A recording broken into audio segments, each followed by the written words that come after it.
नमस्कार। आप सब लोगों का स्वागत है आरएमएस क्लास से प्रभाव।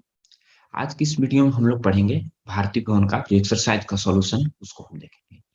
तो उम्मीद करता हूँ कि आप लोगों ने पिछले वाले जितने भी वीडियो हैं उन सबका एक्सरसाइज देख लिया होगा, ध्यान से देखा होगा, अच्छे से देखा होगा। और यदि हाँ इस सारे क्वेश्चन आंसर का यदि आपको पीडीएफ के रूप में चाहिए, आप फोटो के रूप में चाहिए, तो जरूर आप मेरे व्हाट्सएप पर कॉन्टेक्ट कर सकते हैं, आपको मिल जाएगा। यदि आप इस चैनल पर नए हैं तो जरूर इसको सब्सक्राइब कर लें बाबू, इसको हो सकता है जितना हो सकता है शेयर जरूर।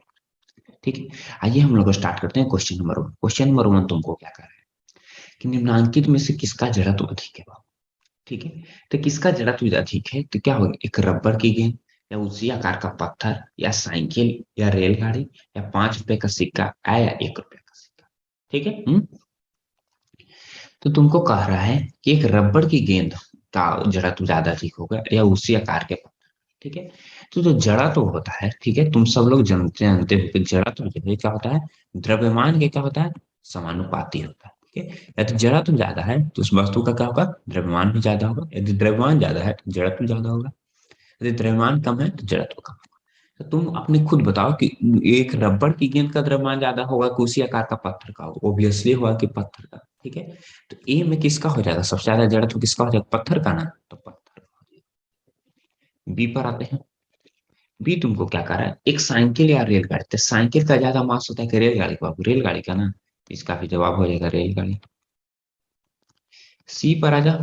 5 रुपए का सिक्का या 1 रुपए का सिक्का, तो 5 रुपए का सिक्का क्या होता है, मोटा होता है ना, तुम देखे होगे। और 1 रुपए का सिक्का क्या होता है, पतला होता है। ठीक है, तो मास किसका ज्यादा होगा, 5 का ना, तो 5 रुपए का सिक्का का। ठीक है, तो उम्मीद करता हूँ कि तुम सब लोग को क्लियर हो गया होगा। नेक्स्ट क्वेश्चन पर आ जाते हैं। नेक्स्ट क्वेश्चन क्या करा है कि न्यूटन की गति के कौन सा नियम को जड़त्व का नियम कहा जाता है। तो न्यूटन को फर्स्ट लॉ को कहा जाता है बाबू, तो क्या हो जाएगा, न्यूटन फर्स्ट लॉ। ठीक है, तो यानी हिंदी में लिखना चाहो तो क्या हो जाएगा, न्यूटन का प्रथम गति का न्यूटन नहीं बाबू, न्यूटन। ठीक है, न्यूटन का प्रथम गति के नियम।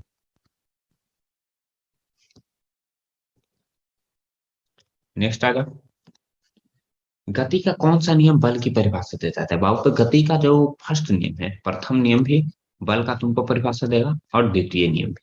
ठीक है, वो कैसे से समझते हैं। ठीक है, तो प्रथम नियम क्या बताता है, कोई जो वस्तु है यदि वह विराम में है, ठीक है, तो विराम से क्या होना चाहता है, वह गति में आना पसंद नहीं करता है, और गति में है तो क्या होता है, विराम में आना नहीं पसंद करता है। तो उसको पसंद करने या नापसंद से तो काम चलना नहीं है, तो गति को विराम में लाने के लिए क्या करना पड़ता है, फोर्स लगाना पड़ता है। विराम से गति में लाने के लिए क्या करना पड़ता है, फोर्स लगाना पड़ता है। तो इसने प्रथम नियम की परिभाषा देता है। और द्वितीय नियम क्या है, द्वितीय नियम तुमको फॉर्मूला लाता है, ए बराबर क्या होता है, एम। यहाँ से तुमको पता चलता है कि फोर्स जो होता है क्या होता है, मास और एक्सेलरेशन के गुणनफल का बराबर होता है। ठीक है, तो प्रथम नियम भी और द्वितीय। थर्ड पर आ जाओ। किसी पिंड का त्वरण कब शून्य होगा, थर्ड।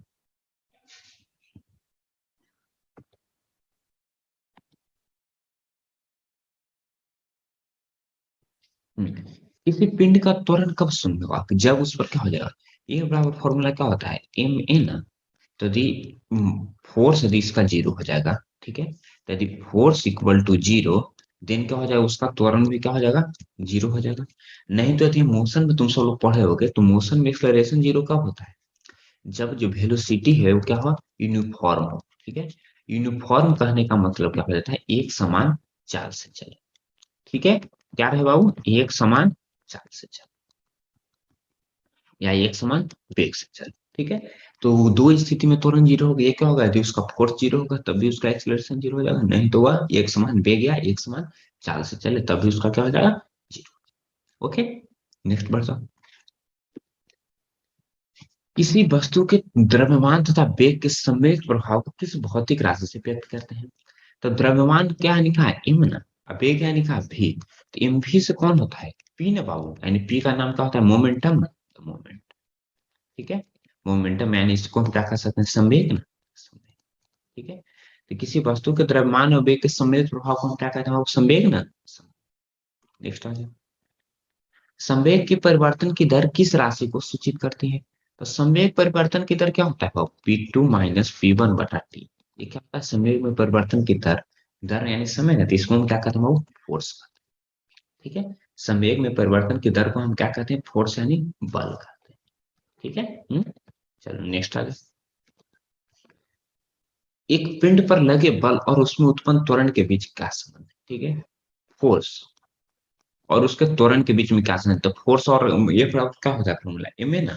तो फोर्स डायरेक्टली प्रोपोर्शनल टू होता है ये, यानी एफ क्या होता है? ए के समानुपाती होता है। यदि एफ बढ़ेगा तो क्या होगा? ए भी बढ़ेगा। एफ घटेगा तो क्या होगा? ए भी घटेगा। ठीक है। हम क्या कहेंगे कि समानुपाती संबंध है। ठीक है। एक बढ़ेगा तो दूसरा भी बढ़ेगा, एक घटेगा तो दूसरा। नेक्स्ट आ जाओ। बल एक अदिश राशि या सदिश राशि? तो बल क्या है बाबू? सदिश राशि। ठीक है। ये किस सदिश राशि क्यों है? क्योंकि एक बराबर क्या होता है? एम ए ना। तो तुमको बताना पड़ता है ना, एक्सीलरेशन भी क्या है? सदिश है ना। यहाँ तुमको बताना भी पड़ता है कि तो बल जो है हम क्या लगा रहे हैं? उत्तर की दिशा में लगा रहे हैं, दक्षिण की दिशा में लगा रहे हैं। ठीक है। चलो, तो बल क्या है? सदिश। नेक्स्ट आता है संवेग का ऐसा मात्रा क्या होता है? संवेग का फॉर्मूला क्या होता है? पी बराबर एम बी ना। मास का ऐसा यूनिट केजी नहीं, अभी का ऐसा यूनिट मीटर पर सेकंड। कितना हो जाएगा? केजी मीटर पर सेकंड। नेक्स्ट आता है असंतुलित बल किसी वस्तु पर कैसा त्वरण उत्पन्न करता है? शून्य या अशून्य? असंतुलित बल। ठीक है। तो असंतुलित बल यानी क्या? इस वस्तु का असंतुलित बल लगा रहे हैं 5 मिनट का, यानी वस्तु क्या कर रहा है? मूव कर रहा है। ठीक है, तो इसका मतलब क्या है? इस पर क्या होगा? अशून्य त्वरण। ठीक है, यानी वस्तु मूव कर रहा है, यानी कुछ ना कुछ तो त्वरण उत्पन्न होगा ही। ठीक है। और संतुलित बल में क्या होता है बाबू? वो वस्तु मूव नहीं करता, उसका सिर्फ शेप में चेंज करता है। ठीक है, तो उसका संतुलित बल का ज्यादा क्या हो जाता है? तो संतुलित बल का क्या हो जाएगा? शून्य त्वरण। ठीक है, और असंतुलित बल क्या होगा? अशून्य। न्यूटन के तृतीय गति नियम को लिखे थे। तृतीय गति नियम क्या होता है? कि किसी भी वस्तु के बराबर एवं विपरीत प्रतिक्रिया होती है। बराबर एवं विपरीत प्रतिक्रिया होती है। प्रतिक्रिया होती है। ओके। चलो नेक्स्ट आ जाओ। क्या एक क्रिया एवं प्रतिक्रिया एक ही पिंड या भिन्न भिन्न पिंडों पर कार्य करते हैं? ठीक है बाबू।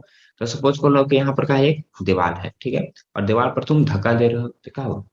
तुम दीवार पर मान लीजिए 5 न्यूटन का फोर्स लगा, तो क्रिया में विपरीत क्रिया प्रतिक्रिया के कारण न्यूटन के थर्ड लगे कारण ये भी तुम पर क्या लगेगा? 5 न्यूटन का फोर्स लगा।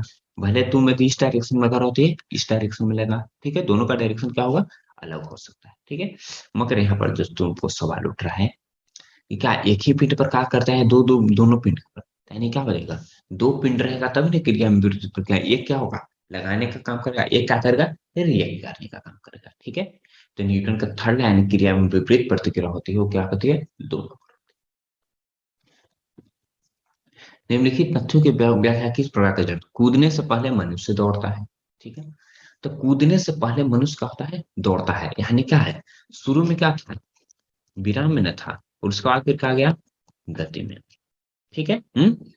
तो कूदने से पहले यदि मनुष्य दौड़ता है, यानी पूछ रहा है कि किस प्रकार के जड़त्व से कूद, यानी क्या होगा? पहले किस में था? विराम में था, तो विराम में नहीं रहना चाहेगा। और आप क्या होगा? गति में ना, तो किसका बताएगा? विराम में जड़त्व।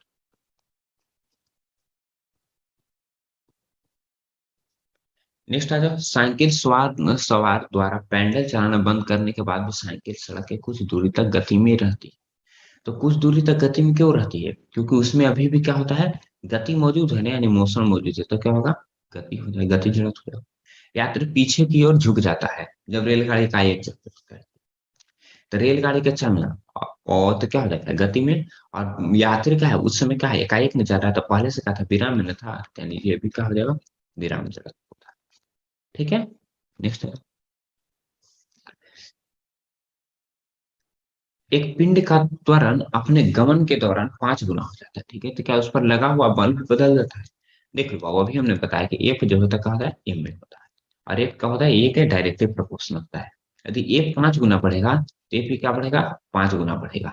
और उसमें एक कंडीशन होगा कि मास भी उसका क्या होना चाहिए? सेम होना चाहिए। जनरली मास का होता है वस्तु का, बदलता नहीं। यदि हम कहने की किसी दूसरी वस्तु पर बल लगा, तो फिर इस केस में हो जाएगा कि एक्सलेशन के कारण इसका जो बल होगा क्या होगा? चेंज होगा। ठीक है, मगर इसमें क्या कर रहा है? ये यदि 5 गुना लगा रहा है तो बल भी क्या होगा? 5 गुना। 0.2 केजी द्रव्यमान का एक पिंड स्थिर मेज पर रखा तो उसका संवेग क्या होगा? स्थिर रखा है ना बाबू, यानी v बराबर जीरो ना, तो p का फॉर्मूला क्या होता है? mv ना। तो v जीरो हो गया तो p बराबर भी क्या हो जाएगा? जीरो। यदि कोई ट्रक 10 किलोमीटर पर आवर के वेग से चल रहा है तो उतने ही वेग से कोई छोटा कंकड़ भी चल रहा है, इसमें किसका संवेग अधिक है बाबू? तो एक, तो संवेग किस पर डिपेंड करता है? p बराबर mv, यानी संवेग किस पर डिपेंड करता है? मास पर और वेलोसिटी पर। तो दोनों का वेलोसिटी दोनों का क्या है? एक ही है ना, तो इस पर तो इसमें इससे कोई रिलेशन बनेगा, मास पर आएगा। तो ट्रक का ज्यादा मास होगा कि कंकड़ का? ट्रक का ना। तो संवेग किसका ज्यादा होगा? ट्रक का ना।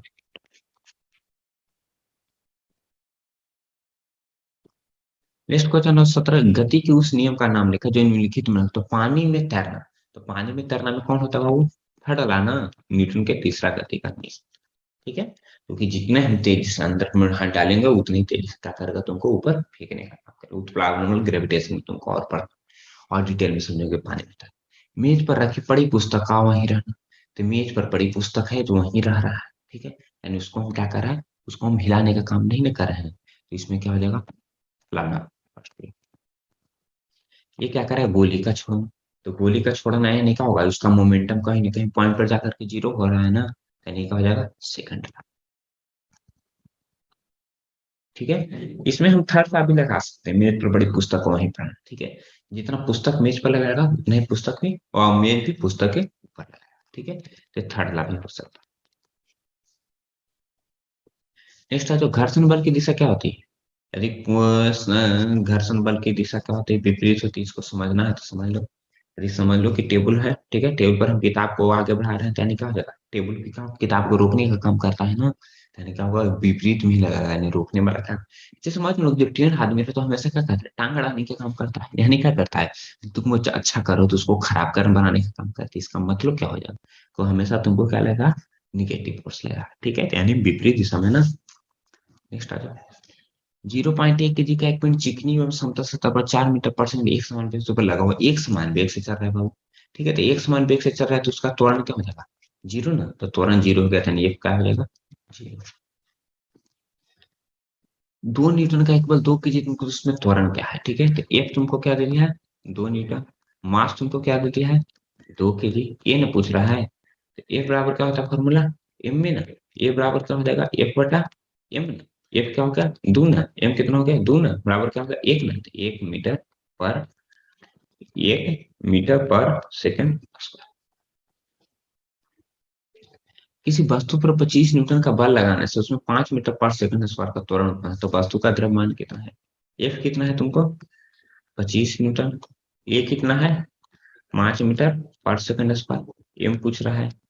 एफ बराबर क्या होता है फॉर्मूला बाबू? एम है ना, तो एम बराबर क्या हो जाएगा? एफ बटा ए ना।